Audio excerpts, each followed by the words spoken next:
The legend of Laredo has its origins in the small Irish village of Michmord, where arranged marriages were the norm. There lived a red-haired, green-eyed beauty in love with a local boy, whom they were going to marry. However, her greedy father had other plans, seeing his daughter's beauty as an opportunity for profit. He didn't think about her feelings. One day, he met a local chief, known not only for his wealth, but also for his cruelty, and made a deal with him. When the girl learned of what her father had done, she was furious, but tradition forbade her to challenge his decision. The chief treated her like a trophy, locking her up for long weeks. Deprived of joy and hope, she soon stopped eating and drinking and eventually died. The cruel chief, showing no regret, buried her in an unmarked grave. The only one who mourned her was her first lover. But the girl's anger was so strong that she rose from the grave seeking revenge. At night, she went to her father's house and killed him while he slept. She then made her way to the chief's house, finding him in bed with other women. Seeing that he was not even grieving, she, seized with rage, pounced on him and sank her fangs into his neck. Drinking the villain's blood, she felt life in herself again, and became known as Laredo, or the Red Bloodsucker. Her bloodlust grew, and she began luring unsuspecting young men, promising them love, only to savor their blood in the dark of night. But suddenly the killings stopped, and Laredo disappeared. No one knows where she went, but perhaps she's still waiting somewhere. Modern Michmord. Linda Stones lives in a cozy apartment on Blueberry Road in Michmord. Although she doesn't fit the stereotype of an Irish beauty, Linda is still quite attractive. She's 43 years old and works as an accountant at Holy Family Catholic Church on Lukewadding Street. Linda is a sweet, gentle woman who is adored by everyone. She's in love with Sean Lunches, a slender man 6 years younger than her. Sean works in construction, is muscular, and has coal-black hair that contrasts beautifully with his icy blue eyes. His charming smile with dimples in his cheeks makes girls lose their heads. Sean is a real ladies' man, but claims that his heart belongs only to Linda. His charm and sweet talking is known to all, and it is said that he could topple even a queen from the throne if he wanted to. This also poses a problem for Linda, who ignores his infidelities and blames them on other women. She's convinced they just want to steal him away. They're jealous that I'm the one he loves, and Sean does everything he can to make her believe it. It's Wednesday, and Linda is preparing for an afternoon meeting with the church board to discuss next year's budget. Glancing in the mirror, she notices a few grey strands on her temples and subtle houndstooth wrinkles in the corners of her eyes. Well, she sighs to herself, I'm not young Linny anymore. From the kitchen comes the rustling of the pages of the evening paper Sean is reading. Sean, if you get hungry while I'm gone, there's cold chicken in the fridge. Make yourself a sandwich. That sounds great, Linda. I think I will. How long will your appointment last? Linda walks out of the bedroom, leaning against the door jamb and putting on her earrings. I think about 2 hours, if not more. This is an important meeting, Sean. There's a lot to discuss. Sean frowns. Oh, Sean, Linda says softly. Well, don't be mad at me. Sean smiles. Linda, how can I be angry with you? He rises from his chair, wraps his arms around Linda, and squeezes her in his strong arms. Linda playfully pushes him away. Oh, stop that at once, Mr. Lunches. I can't go to church dressed like this, can I? They both laugh, and Linda kisses Sean goodbye. Mrs. Giggs, the city council woman, suddenly jumps up from her seat, eyes wide, face flushed with a blush. I'm so embarrassed. I'm sorry, everyone. I completely forgot that my husband is arriving on the 4 o'clock train from a business trip, and I have to meet him. Father Chris smiles, wiping his glass with a handkerchief. It's all right, Claire. It can happen to anyone. We've done a good job, and if no one minds, let's meet again next Wednesday to finalize the discussion. Everyone agrees, and Linda smiles to herself. Sean will be glad I'll be back early. Transferring the young woman to the couch in the living room took half an hour. Now that they are there, Sean begins to caress her neck with his nose. The young woman resists slightly, but soon gives in to his insistent flirtations. Linda thanks Mr.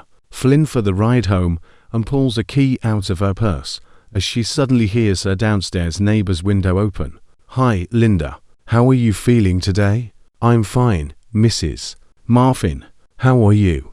"Oh, I'm doing great too. Thanks." Leaning a little closer, she adds, "Linda, can I ask you a favor? I have a doctor's appointment next Monday, and I was wondering if you could watch my cat. She gets very nervous when she's alone. I know she likes you, and I would really appreciate it." "Of course, Mrs. Marfin.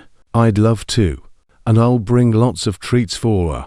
Once inside the house, Linda happily walks up the stairs. She puts the key in the lock and is ready to call out to Sean when suddenly she hears noises. Linda freezes, frowning, and listens. They are not normal voices, but more like moans. The apartment is set up so that you first enter the kitchen, which leads into the living room. Beyond the living room is the bedroom. Linda quietly slips inside and notices a bottle of wine and 2 glasses on the table. Her heart begins to beat faster, confirming her fears. She carefully places her purse on the table and notices a meat mallet on the kitchen counter, which she picks up immediately. Linda cautiously approaches the living room doorway, trying to stay out of sight. Biting her lip and taking a deep breath, she peeks inside and sees Sean pinning the other woman to the couch. A sudden surge of anger overwhelms her, and she clenches her fists. Shrieking with rage, Linda rushes into the room and begins furiously stabbing Sean in the back with a meat cleaver.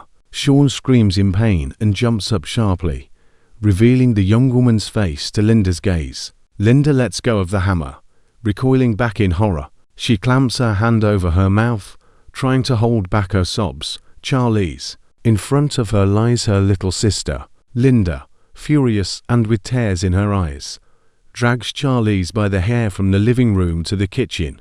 "You're trashy," Linda yells, tearing long strands out of her sister's curls. "How could you? I'm your sister." Sean, swiftly approaching, grabs Linda by the shoulders and pulls her aside, but she immediately turns around and punches him in the face with her fist. "You miserable bastard. Get out of my house now." Sean's eyes, darkening, turn from icy blue to dangerously grey. He clutches Linda's wrists and slaps her sharply across the face, making her knees buckle. Charlize, in tears and nearly naked, runs out of the apartment through the front door. Gasping with rage, Sean drags Linda into the bedroom and, pressing her face against the mirror, hisses, "Look at you. Do you think I could want this? Do you see yourself? A pathetic aging woman." Linda stares at her reflection through her tears. Her right cheek swells and her eye begins to close. "You were nothing but a handy servant to me, Linda. You cooked, did laundry, and provided me with your bed. I used you, and now I'm leaving. Don't think for a second that I'll ever come back. Get out." Linda shrieks, feeling the ground go from under her feet and her head about to explode. "Get out, or I'll kill you." Sean throws back his head and laughs loudly. "Go ahead, try it."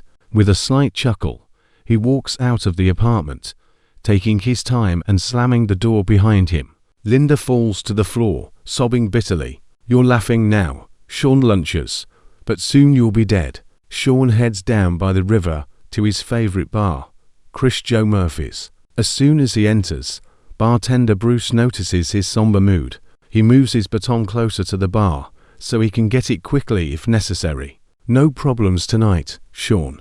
Bruce asks, looking at him warily. Sean throws him a grim look and growls, "Give me a pint of bitter." He retreats to the far corner of the bar to be alone. Linda rises from the bedroom floor, wiping her tears with the back of her hand. Sitting down at the dressing table, she sees in the mirror how awful she looks. Her right cheek is swollen, turning an ominous shade of purple, and her right eye is almost completely closed. Touching her cheek, Linda wrinkles her face in pain, realizing that she may have a broken cheekbone. She carefully wipes her face with a damp washcloth. Why did I turn a blind eye to all his cheating? Look what happened because of my blindness. My sister is now a stranger forever, all because I was blinded by his looks. A tear rolled down her cheek. What a fool I was. Linda goes into the kitchen, pulls a bag of frozen peas out of the freezer and sits down at the kitchen table, gently placing the cold bag on her face. I swore I would kill him, and I would. He's such an evil man, a real monster. The thought suddenly flashes through her mind like a quiet whisper that is barely perceptible. Linda frowns, trying to figure out what the thought is. Then suddenly it becomes clear. Oh my God, I haven't thought about that in years. When Linda and her sister were little, their great-grandmother told them a legend about an Irish vampire. That story told of a poor girl who had been treated so cruelly that she died. However, her spirit came back to seek revenge by drinking the blood of the one who had wronged her. Filled with his anger, she gained power and went on to kill others. Linda later learned that if you draw a pentagram, place candles at each end of it, sit in the center and say the name of that vampire, he will rise from the grave to do your bidding. Linda presses her fingers to her temples and shakes her head. What am I doing? It's just an old folk tale. But why am I remembering it now? Perhaps because I called Sean evil, like the man in the story. Is she calling me out? She reaches into her sewing kit to retrieve the chalk she kept there. Rolling back the woven rug in the kitchen, Linda draws a pentagram on the floor. She takes candles out of a drawer and arranges them at the corners of the pentagram. What am I doing? It's crazy to think this is going to work. I'd better go take a shower and go to bed. But the thought doesn't leave her even in the shower. Wrapped in a towel, Linda returns to the kitchen. She lights the candles one by one, turns off the lights, and after removing the towel, she stands in the center of the pentagram, kneeling down. Linda prepares to summon the vampire, but suddenly realizes she can't remember his name. Frowning, she tries to remember what her grandmother said. As if in a dream, Linda hears an unearthly whisper, "Dear do." Bruce pokes Sean lightly with his baton as he dropped his head on his hands, passed out. "Come on, Sean. It's time to go. I'm closing up for the night." Sean groans and begs Bruce to leave him alone. Grumbling unhappily, Bruce fills a glass with water and pours it over Sean's head. He gasps and wipes his face in fury. "Are you trying to drown me?" Bruce points his baton at the door. "Get out of here. It's closing time." Sean rises heavily, wiping the water from his face with his massive hand. "You don't understand, Bruce. I have nowhere to go. Linda kicked me out." Bruce, without ceremony, grabs his hand and leads him toward the exit.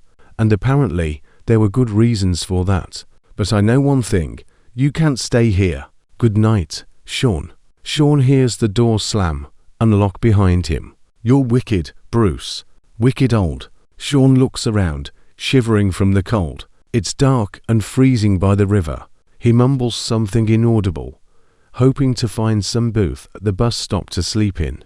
As he wanders down a dark alley, Sean suddenly hears a gentle, almost dove-like voice calling his name. "Sean Lunches, is that you?" He stops, barely able to stay on his feet. Wet hair sticks to his face, and he tries to make out who it is. "Who here knows me at this hour?" The voice becomes more seductive. "I'm the one who loved you from afar. I've always dreamed of having your strong arms around me, so I could taste your sweet lips and share your passion." Sean staggers a few steps forward. "If that's true, why don't you come out, so I can see you?" An eerie image suddenly appears before him.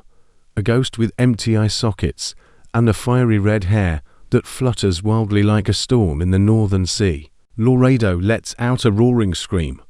Baring rotten teeth, Sean freezes in horror, his black hair instantly turning white. At the touch of Laredo's fangs, Sean faints. The next morning, when Linda goes to the market, she notices something in a dark alley. Her gaze is caught by a young woman with fiery red hair and green eyes, who looks up at her and smiles. The stranger says thank you with just her lips, wiping a drop of blood from the corner of her scarlet lips. Linda shivers from head to toe as she sees the ghost dissolve into thin air.